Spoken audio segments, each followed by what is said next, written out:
J'aimerais remercier les membres de l'Académie d'honorer mes collègues nommés et moi-même. Cela signifie beaucoup pour moi, car cela vient d'un rôle dans lequel j'ai été dirigé par mon père.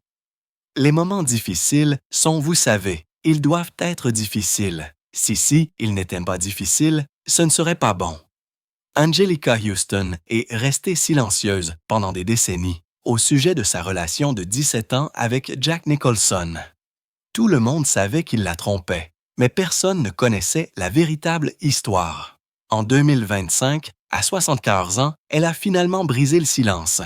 Elle a révélé la vérité choquante sur les raisons pour lesquelles elle est restée malgré tout. Les liaisons, la violence, les grossesses secrètes et le moment où elle l'a battu à coups de poing jusqu'à ce qu'il cède. Mais sa plus grande confession ne portait pas sur ses trahisons. Elle portait sur un secret qu'elle a gardé caché pendant 6 ans et qui a tout changé. Anjelica Huston est née le 8 juillet 1951 à Los Angeles, à l'hôpital Cedars of Lebanon. Mais même sa naissance a été pleine de péripéties. Son père, le célèbre réalisateur John Huston, se trouvait à des milliers de kilomètres en Ouganda pour le tournage d'African Queen.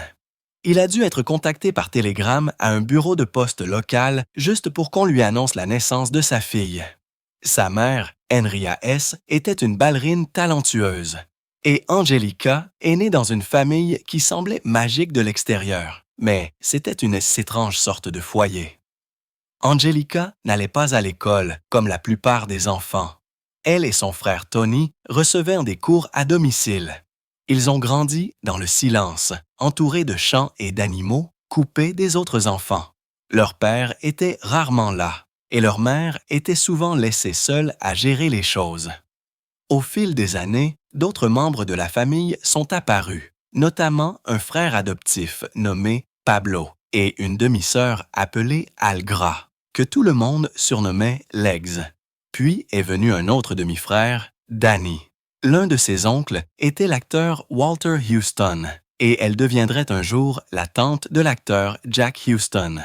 Mais même avec toutes ces personnes, Anjelica avait souvent l'impression que personne n'était vraiment là. Puis, tout s'est brisé le 29 janvier 1969. Henria n'avait que 39 ans lorsqu'elle est décédée dans un violent accident de voiture près de Dijon, en France.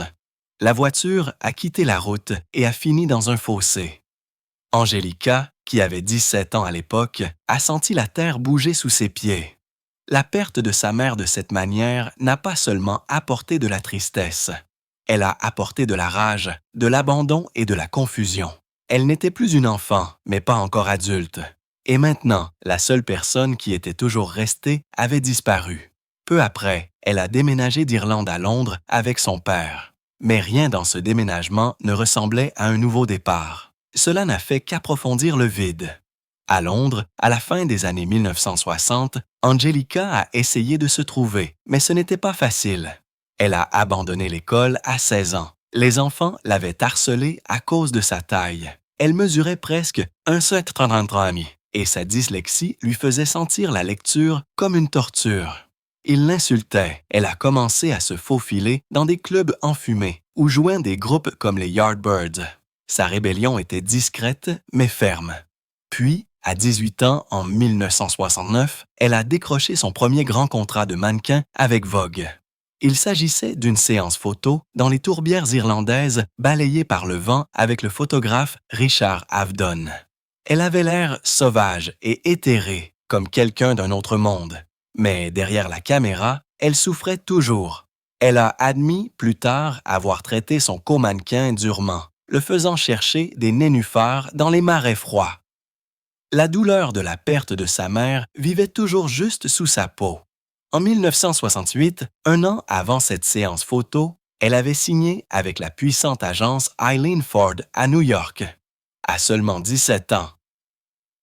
17 ans, elle entrait dans un monde qui semblait glamour, mais qui ne l'était souvent pas. Il y avait des photographes effrayants, des escaliers envahissants et une pression constante pour paraître parfaite. Les lumières étaient vives, mais les ombres étaient plus sombres. Son corps était loué et critiqué à parts égales. Inspirée par des mannequins comme Jane Shrimpton et Twiggy, elle posait avec assurance, mais elle ne s'est jamais sentie pleinement vue. Elle n'était pas seulement la fille de John Huston, elle voulait être plus qu'un nom. À 19 ans, elle a défilé sur les podiums à Paris. La Semaine de la mode de Paris en 1970 aurait dû être un triomphe. Elle portait de la haute couture pour Halston, se tenait droite sous les lumières et souriait pour les caméras. Mais à l'intérieur, elle se sentait petite. L'industrie voulait de la minceur. Elle voulait la perfection. Elle a essayé la cocaïne. Elle a essayé le LSD. Un soir, elle a erré dans les rues de Paris dans un état de paranoïa, ne sachant plus où elle était ni qui elle était devenue. Les fêtes étaient débridées. L'argent était réel. Elle gagnait parfois 1000 $ par séance photo. Mais le coût était émotionnel. Ce n'était pas la vie qu'elle voulait, pas complètement. Alors, en 1972, elle a quitté les podiums et s'est tournée vers le métier d'actrice. Elle s'est inscrite à des cours avec Peggy Fury à New York et a recommencé à zéro. À 21 ans, elle n'était pas prise au sérieux. Les gens voyaient son nom de famille et supposaient qu'elle n'avait pas mérité sa place. Son premier film, A Walk with Love and Death, a été réalisé par son père. Elle n'avait que 18 ans pendant le tournage et leur relation s'est fissurée sous le poids de celui-ci. Il a perdu patience avec elle. Elle ne se souvenait pas de ses répliques. Les critiques ne se sont pas retenues, pas plus que son père. Il favorisait son frère Tony, ce qu'il admettra plus tard sur son lit de mort en 1987. Cette vérité, racontée si tard, n'a fait qu'approfondir les vieilles blessures. Elle savait depuis 1963, lorsque John l'avait appelée avec Tony à Rome pendant le tournage de la Bible, qu'il y avait un autre demi-frère nommé Danny. Ce souvenir y a resté vif pendant des années. C'était juste un signe de plus de la façon dont l'amour dans leur famille semblait toujours divisé. En 1975, elle est apparue dans L'homme qui voulut être roi. C'était un grand film avec un budget énorme, 8 millions de dollars à l'époque, environ 45 millions de dollars aujourd'hui, et des scènes tournées dans les rues de montagne de l'Atlas au Maroc. Mais elle n'avait que 2 minutes de temps d'écran. Sur le plateau, Sean Connery s'est disputé avec John Huston. Les tempêtes ont retardé le tournage et Angelica se sentait invisible. Michael Caine lui a dit un jour que son accent n'avait aucun sens. Elle pleurait tous les soirs. Même si le film a été nominé 4 fois aux Oscars en 1976, il lui a donné l'impression que le métier d'acteur ne valait pas la peine de souffrir. En 1976, elle a joué un rôle principal dans Swashbuckler. La production était chaotique. Un acteur, Robert Shaw, a été tailladé par une épée et a eu besoin de pointes de suture. Le film, tourné au Mexique avec un budget de 5 millions de dollars, n'a rapporté que 2 millions de dollars. Les critiques ont été sévères. Elle a de nouveau été étiquetée comme un produit du népotisme. À l'intérieur, elle avait envie d'abandonner. À l'extérieur, elle souriait pour les caméras. Puis, 1977. Cette année-là, elle s'est retrouvée chez Jack Nicholson lors d'un moment cauchemardesque de l'histoire d'Hollywood. Le réalisateur Roman Polanski était là, soi-disant pour une séance photo avec une jeune fille nommée Samantha Guimer. Mais, ce soir-là, Polanski l'a droguée et agressée. Angelica est arrivée plus tard et n'a rien vu d'évident, mais elle a écrit plus tard que quelque chose ne lui avait pas paru correct. Elle a témoigné devant le tribunal et a porté le poids de cette affaire avec elle. Polanski a fui le pays au début de 1978, quelques semaines avant de pouvoir être condamné. Angelica a dit que toute cette épreuve avait brisé quelque chose en elle. En 1976, elle est également apparue dans Le Dernier Nabab, un film basé sur le roman de F. Scott Fitzgerald. Cela aurait dû être un moment majeur, mais en coulisses, les choses se sont dénouées. Elle s'est disputée avec Robert De Niro. Il a exigé des remaniements et ils se sont battus. Elle a quitté le plateau et n'est pas revenue pendant 2 jours. Le réalisateur, Elliot Kazan, a eu une crise cardiaque pendant le tournage, ce qui a causé des retards. Le film a fait un flop. Il a rapporté 1,8 million de dollars sur un budget de 7 millions de dollars. Elle a pensé à démissionner à nouveau. Et en 1941, elle a accepté un petit rôle dans Le facteur sonne toujours deux fois, aux côtés de Jack Nicholson et Jessica Lange. Cette fois, la caméra a capté quelque chose de magnétique. Mais, hors caméra, les choses s'effondraient. Nicholson avait encore trompé, cette fois avec Lange. Angelica était avec lui depuis 1973. Cette trahison était de trop. En 1980, il lui a avoué qu'il avait mis une autre femme enceinte. Elle l'a frappé fort. Les tabloïds se sont régalés. Le film, cependant, a rapporté 44 millions de dollars et lui a valu quelques éloges. En 1935, Anjelica Huston a joué une tueuse à gages, froide et rusée, nommée Marose Pretty dans L'honneur des Pretty, une comédie noire réalisée par son propre père, John Huston. Sa performance était vive et dangereuse avec juste ce qu'il faut d'humour et de menace. Le 24 mars 1986, lors de la 58e cérémonie des Oscars, elle a remporté l'Oscar de la meilleure actrice dans un second rôle. C'était un moment énorme, non seulement pour elle, mais pour toute sa famille. Son grand-père, Walter Huston, avait remporté un Oscar en 1949, tout comme son père, ce qui faisait d'elle la troisième de sa lignée à détenir cette statuette dorée. Mais ce que la plupart des gens n'ont pas vu, c'est ce qui s'est passé en coulisses. Pendant le tournage, son père, déjà très malade et branché à une bouteille d'oxygène, l'a poussé à bout. Il lui a fait refaire une scène de baiser violent avec Jack Nicholson 20 fois dans la même journée et a qualifié sa performance de médiocre devant l'équipe. Elle a dit plus tard que cela ressemblait à une torture émotionnelle. Leur lien père-fille avait toujours été fragile et ce film a ravivé de vieilles blessures. Même après avoir remporté un Oscar, elle a gardé la douleur avec elle. 2 ans plus tard, en 1997, Angelica a de nouveau travaillé avec son père sur ce qui allait devenir son dernier film, Les gens de Dublin. À ce moment-là, sa santé s'était détériorée. Il était coincé dans un fauteuil roulant et devait diriger certaines scènes depuis son lit en utilisant un interphone. Le tournage a eu lieu de janvier à avril et il est décédé le 28 août de la même année. Angelica a donné un monologue discret et déchirant dans le film, dans le rôle d'une femme se souvenant d'un amour perdu. Les critiques ont dit que c'était l'une de ses performances les plus émouvantes, mais le tournage lui-même a été une lutte. Son père s'est effondré plus d'une fois. Elle était malade aussi, luttant contre le virus d'Epstein-Barr, mais ils ont tous les deux continué. Le film a été nominé 2 fois aux Oscars. Pour elle, c'était plus qu'un rôle, c'était un adieu. En 1986, lors du tournage de Jardin de pierre, un autre choc s'est produit. Lors d'une scène de bataille censée ressembler à la guerre du Vietnam, une explosion d'accessoires a mal tourné. Un membre de l'équipe, David Ball, a été grièvement blessé, souffrant de brûlures et de blessures causées par des éclats d'obus.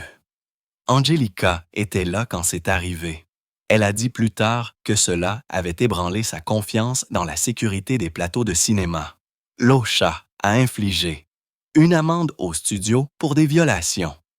Le film est sorti en mai 1987, mais l'accident a hanté tous ceux qui ont travaillé dessus. Puis, 20 Crimes et Délits en 1949.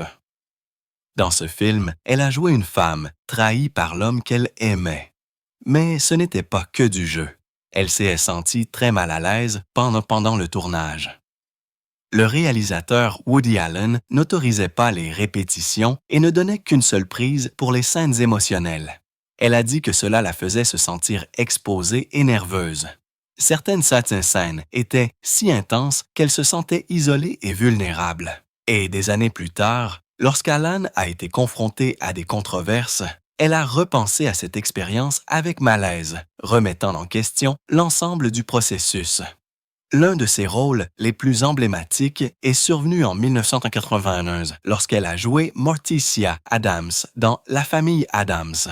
Mais jouer Morticia n'était pas aussi facile qu'il n'y paraissait.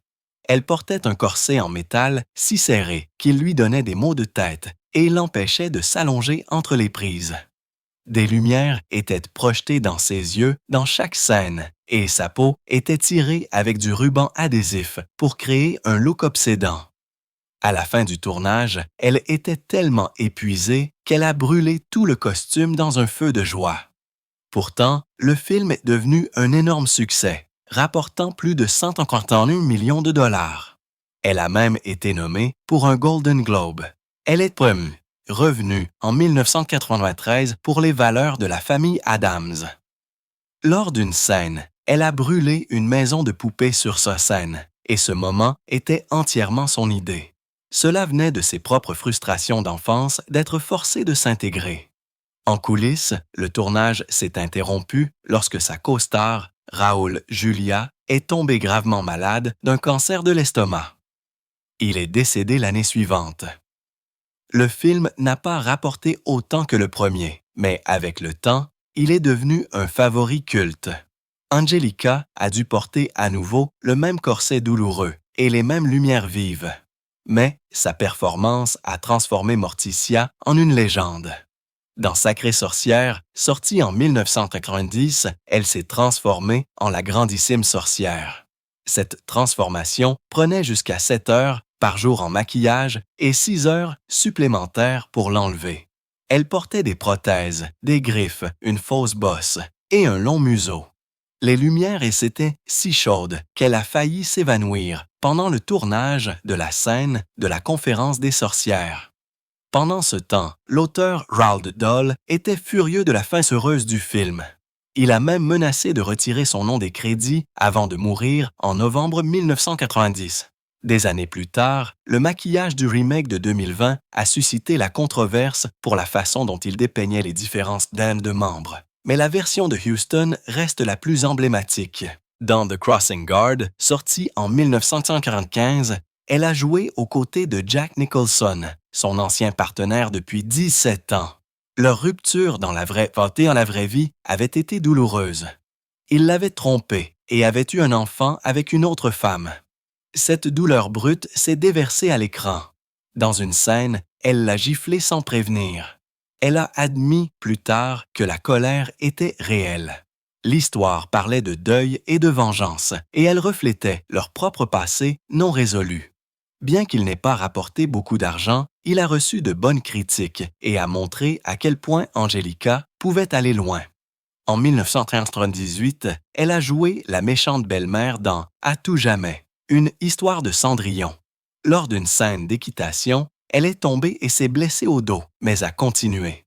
L'histoire a donné une tournure féministe au vieux conte de fées et Angelica a adoré ça. Son personnage était cruel, mais aussi complexe. Elle a dit plus tard que le rôle avait aidé à montrer comment même les méchants peuvent enseigner de dures leçons. Le film a rapporté près de 100 millions de dollars et est devenu un favori bien-aimé. En 1999, elle est passée derrière la caméra pour réaliser et jouer dans Agnes Brown, dans le rôle d'une veuve dans le Dublin de 1967, élevant seule 7 enfants. C'était personnel. Son propre grand-père était irlandais et le film reflétait des luttes qu'elle comprenait. Mais malgré des critiques chaleureuses, il n'a rapporté que 1,2 million de dollars. Hollywood ne l'a pas promue. Dans des interviews, elle s'est élevée contre les préjugés auxquels étaient confrontées les femmes réalisatrices. Elle a révélé comment les dirigeants masculins doutaient d'elle. Et cette année-là, seulement 7% des films importants ont été réalisés par des femmes.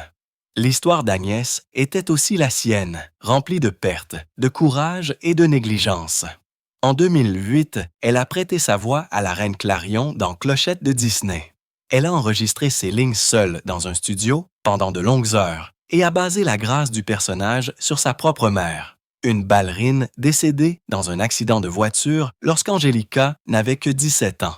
Ce lien a rendu son travail de voix profondément émotionnel. Elle est restée avec la série à travers 6 films jusqu'en 2014. C'était un changement surprenant dans sa carrière et cela lui a valu un nouveau public stable. Dans Ange aux mâchoires d'acier de 2004, elle a joué la chef suffragette Carrie Chapman Catt. Les tournages en extérieur par temps glacial étaient si extrêmes qu'Angelica a attrapé une pneumonie et a été hospitalisée. Pourtant, elle a persévéré. Le film montrait des femmes étant gavées de force pendant les grèves de la faim et a attiré des millions de téléspectateurs. Elle a ensuite fait don de ses 750 000 $ de frais d'apprentissage à des groupes de défense des droits des femmes. En 2006, elle est apparue dans 5 épisodes de Hoff, jouant une thérapeute coriace qui luttait également contre ses propres problèmes. Elle a fait une scène de nu audacieuse à 55 ans sans doublure corporelle. Beaucoup ont été choqués, mais elle a dit qu'il était important de lutter contre l'agisme d'Hollywood. Les cotes d'écoute ont bondi pour cet épisode et les critiques ont salué sa bravoure. Elle a également réalisé le téléfilm de 2005 Riding the Bus with My Sister, mais s'est heurtée aux producteurs qui ont édulcoré l'histoire. Elle a ensuite refusé de promouvoir la version finale, disant qu'elle ne semblait plus réelle. Malgré cela, le film a attiré 15 millions de téléspectateurs lors de sa première diffusion, mais elle a juré de ne plus jamais travailler sur un autre projet de télévision en réseau. En 2012, elle a joué Eileen Rand dans Smash de NBC, un drame en coulisses sur Broadway. Elle a apporté un véritable incendie au rôle, improvisant même des crises de colère basées sur de vieux souvenirs de théâtre. Mais les cotes d'écoute de l'émission ont chuté et elle a été annulée après 2 saisons. Elle a dit que c'était une dure leçon sur la brutalité de la télévision. Puis, en 2019, à 68 ans, elle a assumé un rôle surprenant dans John Wick. Chapitre 3. Elle s'est entraînée pendant 6 semaines pour effectuer des scènes sustenance de combat, frappant même Keanu Reeves 17 fois. Toutefois, en une seule prise. Ce que personne ne savait à l'époque, c'est qu'elle luttait discrètement contre un cancer de la gorge. Elle avait une tumeur et a subi 12 séances de radiothérapie, perdant 7 kilos pendant le tournage. À un moment donné, elle s'est mise à fracturer le poignet lors d'une cascade, mais a continué. Dans une interview ultérieure, elle a déclaré que ce rôle ressemblait à un combat pour sa vie. Enfin, en 2022, elle a narré The Andy Warhol Diaries sur Netflix. Elle a prononcé les mots de Warhol lui-même, partageant des souvenirs de la scène artistique, sauvage des années 1980. Elle a décrit des fêtes remplies de drogue et des moments où des carrières ont presque pris fin. Elle a même admis avoir expérimenté elle-même et a déclaré que faire le documentaire l'avait aidé à affronter cette partie de sa vie. L'émission est devenue un succès et les critiques ont déclaré que sa voix donnait vie aux pages avec honnêteté et douleur. Anjelica Huston n'avait que 17 ans lorsque sa vie a changé. En 1969, elle a rencontré un photographe nommé Bob Richardson lors d'une séance photo de Harper's Bazaar pour son film A Walk with Love and Death. Il avait 41 ans, plus du double de son âge. Au moment où ils se sont rapprochés, tout est devenu chaotique. Bob luttait contre le trouble bipolaire et la schizophrénie. Ses humeurs changeaient sans prévenir. Il pouvait être profondément aimant un instant et terrifiant l'instant d'après. Il lui a, un jour, lancé une bouteille à la tête lors d'un voyage au Mexique. Elle était tellement brisée par tout cela que, le 4e jour de l'une de ses crises, elle s'est enfermée dans une salle de bain de l'hôtel Chelsea et s'est tailladé les poignets. Le sang recouvrait le sol. Elle a crié « Est-ce que ça te fera m'aimer ?» Elle a dû être transportée d'urgence à l'hôpital pour des pointes de suture. Ce voyage au Mexique s'est également terminé avec eux deux presque arrêtés pour indécence publique sur une plage. La relation n'a cessé de se tordre comme un couteau jusqu'à ce qu'elle se brise finalement en mars 1973. Ce jour-là, elle est revenue d'une partie de pêche avec son père, le célèbre réalisateur John Huston.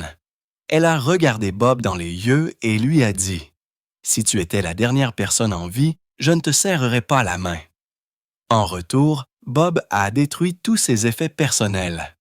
La relation a donné au monde des photographies inoubliables, mais elle lui a volé sa jeunesse. À la même époque, en 1972, Angelica s'est impliquée avec l'acteur Ryan O'Neal. Cette relation a également explosé. Lors d'une fête chic à Beverly Hills, Ryan est soudainement devenu violent devant les invités. Il l'a attrapée par les cheveux et a fracassé son front contre le sien.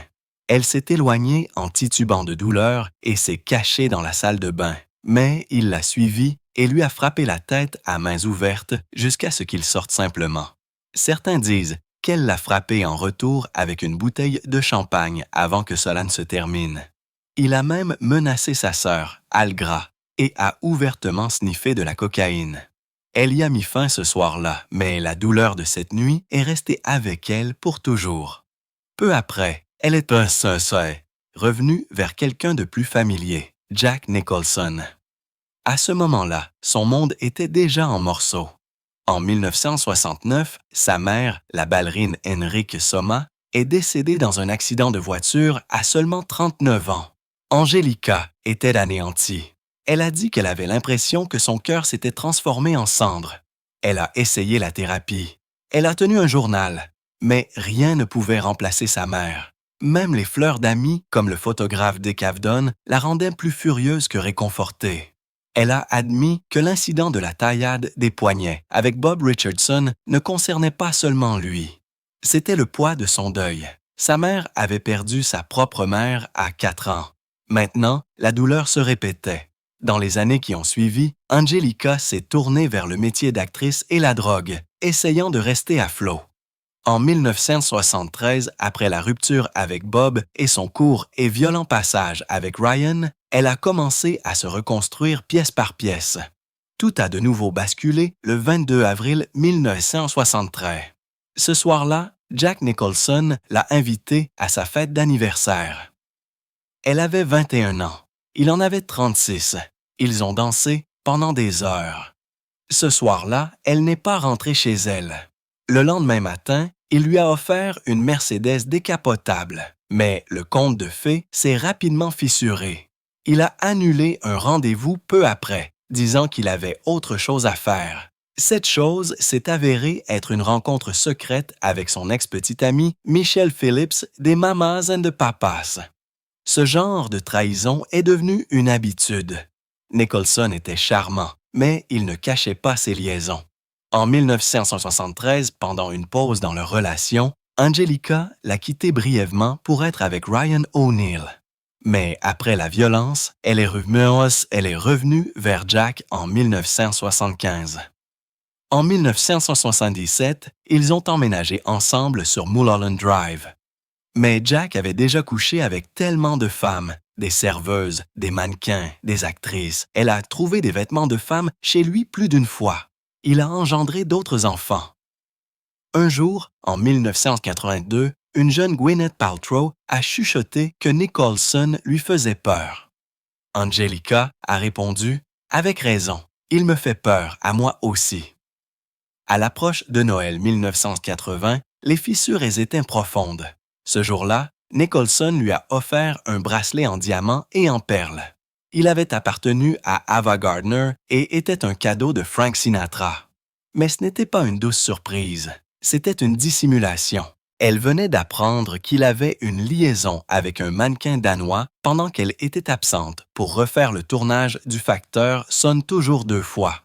Le bracelet d'une valeur d'environ 50 000 $ aujourd'hui lui a donné l'impression d'être un piège. Ils se sont disputés à ce sujet. Elle lui a reproché d'avoir parié sur 15 femmes cette année-là seulement. Elle a gardé le bracelet, mais sa signification ne s'est jamais estompée. En 1945, elle a remporté un Oscar pour l'honneur des prix, jouant aux côtés de Nicholson.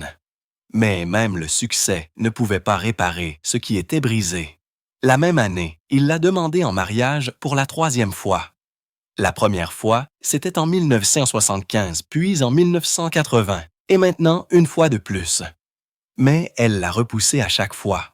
En 1988, pendant les répétitions pour Les Arnaqueurs, Jack a eu une autre liaison. Puis vint le coup de grâce.